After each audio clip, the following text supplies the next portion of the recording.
My name is Johanne. I am a recovering codependent, a controller, fixer, and Al Anon.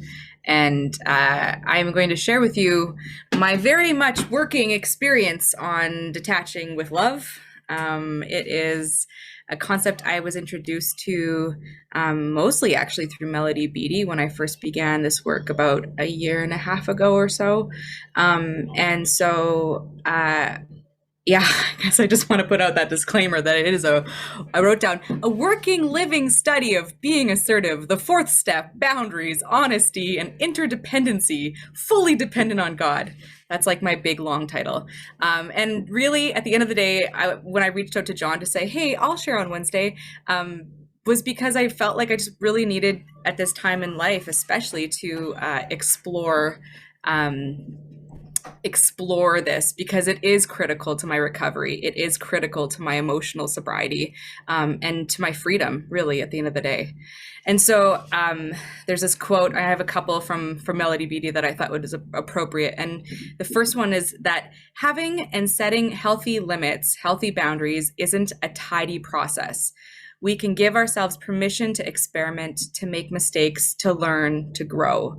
And that's such an important thing, I think, as we approach a lot of these concepts in recovery, is that, it's just talked about how it's like, this isn't a process of perfection. And for me, I have perfectionist stuff going inside of me. I want to arrange life to be perfect, and I get really disappointed when it's not. But that isn't the point. The point is to be able to experiment and make mistakes, but to try and to learn and to grow. And like I said, just to find that freedom that we're searching for. And so I was like, I should look what like the dictionary talks about, like detachment, because like, do I even really know what it is? And so I mean, it's maybe not the best place to go as the dictionary, but I was curious. And so one of the first definitions was that it is an action or a process of separation, which totally terrifies me. When I read that, I was like, separation, like I'm scared of separation because it hits on like one of my number one fears in life is being alone. And so if I'm separated, like I'll be all by myself, I'll be unloved, I'll be depressed. And then, if anyone's done a fear grid, like let's go down the rabbit hole. And I end up, there's no God and self-reliance fails me. So that's terrifying. Okay, next. Why would I want to detach? Next would be the second one is about like militant stuff of dispatch. Doesn't make sense. Next would be indifference to world concerns. I was like, oh, indifference. Okay, like I could relate to that. And I was thinking about like, is there anyone or anything that I'm indifferent to? It's a hard one for me because I'm codependent, but I find, I don't have a ton of road rage in me, at least the real kind that happens on the road. Apparently there's other kind in life, but we're not going to go there. But I feel like, if someone cuts me off or is tailgating me, like it might even bother me a little bit if something else is going on, but like not really. Like I don't dwell on it. I don't obsess about it. It doesn't really bother me. I can move on very quickly. Whereas like I'm not indifferent to, long time relationships. Let's just say Josh. Josh is such a good person he told me I'm allowed to use him as an example throughout this entire thing. So I'm not indifferent to Josh. Like I wish I could be, I think in some ways, but I'm not. And so Life Lab, which is where this group is kind of a part of, talks about something called being assertive. And that was like one of the things I took Life Lab probably about, I don't know, 5-6 years ago. And I remember that was one of the biggest things that has stuck with me is that to be assertive, the definition that John uses is that I count and you count. And so, when I'm passive, the other person counts and I don't count. Or if I'm being aggressive, I count and they don't count. And then everyone knows what being a passive aggressive is, because we've all probably done that before. So we're not going to talk about that. But like, I think, yeah, just that like desire for other people to count and for me to count. And so if I'm detaching with love, it doesn't mean that I'm ghosting and cutting people out. And that was a part of, I think my fear when I first understood this term of detachment is that it's like, I'm scared to like, I don't want to cut people out of my life. And it's not really about that. And then I realized I have done that a couple times in my life. I've cut people out. I've ghosted them. I've just bye. But actually, they may physically leave me, but I actually still carry them around with me. It fuels my interactions with other people. It fuels my other relationships. It's there. It's that person is still there, even though I've said goodbye, leave me alone. Um, and so I was like, all right, let's go into a little bit of childhood stuff. I'm not going to go deep into it, but one of the things for me is I grew up um, in an enmeshed type family. And so for me, what that means is that it's like it's like tangled in. It's like when I'm in a relationship, like with, say, my mom or my sister or my dad or different things, like sometimes it's hard to know where I begin and they begin, or they end and I end. And it's just this web that happens, and it's confusing and it's hard. And it's like, eventually I found myself as a teenager, hating it and like rebelling against it, especially, and then going into adulthood. So what did I do? I got rid of all the tangled webs. I tried to cut them up and put them away and run away. And then I made all these walls, which I called boundaries. And they weren't boundaries. They were actually these walls. What they were created to do, as I started to like understand what they are, they were a means of survival, which is necessary. I'm not going to discount that. But I built them, I realized, so that nobody could get in unless I welcomed them in. And I could stay safe within these constructed walls. Like I could harbor in like my resentment and in my despair and my chaos. But I had these walls. I thought they were made me safe, and I thought they made me secure. And so, yeah, I have trouble with boundaries. And I thought this is where probably, and I think that like why I would be afraid of boundaries to begin with.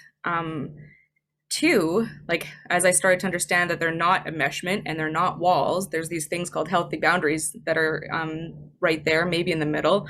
And the reason I think I'm afraid of them is because I'm, again, scared I'm going to be rejected. I'm scared I'm going to be alone.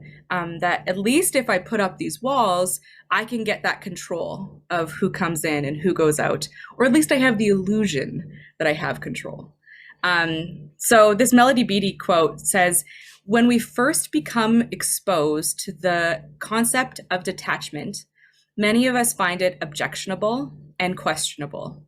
We may think that detaching means we don't care. We may believe that by worrying, controlling, and trying to force things to happen, we're showing how much we care. And detachment means that we care about ourselves and others. It shows us to have, it allows us to have our feelings, to stop reacting and initiate a positive course of action. It encourages others to do the same. It allows our higher power to step in and work. So I'm going to go to my example of Josh and I, our marriage.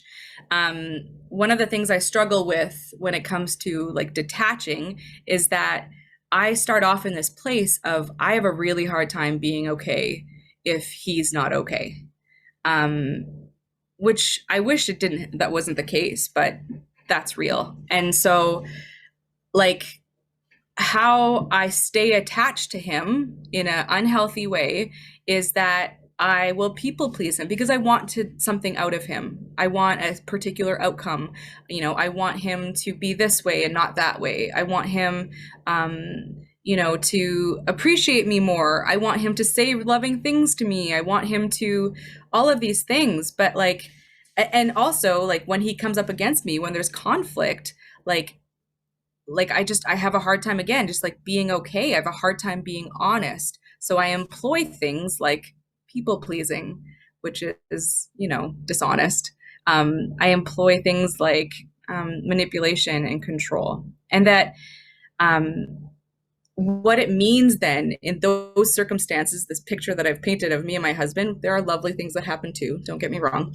But it's that I need to be able to be honest with him. I need to be able to say, like, when something really bothers me or sets me off and I want to react because he's not doing what I want him to do. The big book talks about the show that is run, and I am the one that's constantly trying to run the show. I'm the one that's trying to be the director. But Johanne is not equipped or capable of actually being a good director. It's just not, it's not my role, and it's not my job, and I have no business being there. Um, it's God's job to direct the thing. But the problem is when I decide, oh, I'm going to run the show. I've got some great ideas. Like, this person could act this part. The lighting could be like this. Look at the great lighting behind me. I've got purple. Beautiful. I've like, it's just, it's not my job. And so when I detach, I start to detach and say, okay, this isn't my job. Like, this is God's job. And so the big book talks about, like, um, page 87, I want to say. Don't correct me. But it's like, thy will be done. And constantly throughout the day, thy will be done. God, thy will be done. It's your job. You're the one that's in control. And so therefore, I get to have healthy boundaries. I get to say no. I can get to be okay.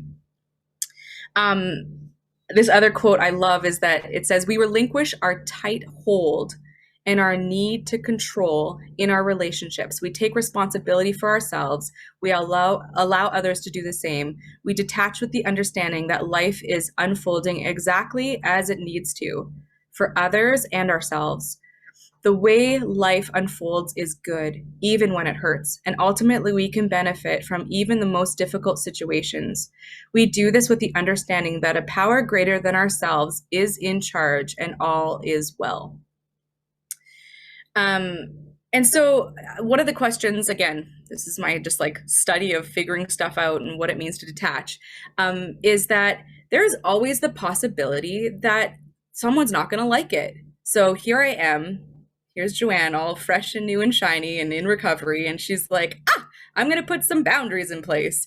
And it doesn't necessarily work that, like, people are going to be like, great, love it, love your new boundaries, they're so good, I'm so glad you introduced these into our life. No, like, we have had this line of relationship, this is how our relationship has gone, and now all of a sudden I'm breaking that, and it's awkward and it's uncomfortable. And my sponsor, I love it, she'll just be like, okay, but that person that, like, you know, when you are honest, when you say something that you perceive they may not like, and you actually don't people please, what might happen is they won't like it, but then you have to understand that it's their responsibility to how they react and do their thing, and it's you are responsible for you. You're not responsible for them.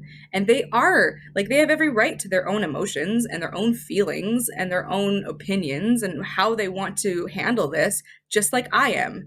But that's hard. Like, that's hard for me in that boundary to, like, not want to soften the blow for them, to not want to, you know, help them along or like make them feel good. Like, that's uncomfortable. And one of the reasons why coming into wanting to even like talk about this and interested in what detaching with love means, is because I became a mom.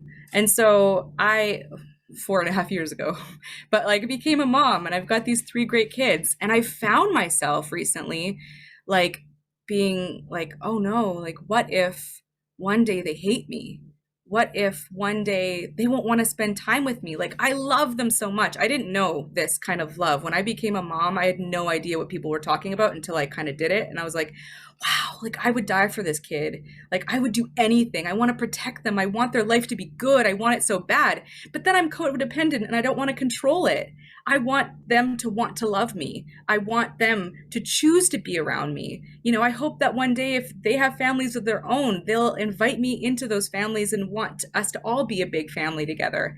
And so what does it look like to detach from kids? It's like, okay, well, it's my job to feed them and love them and parent them. And it's kind of scary because I don't really know what I'm doing most of the time.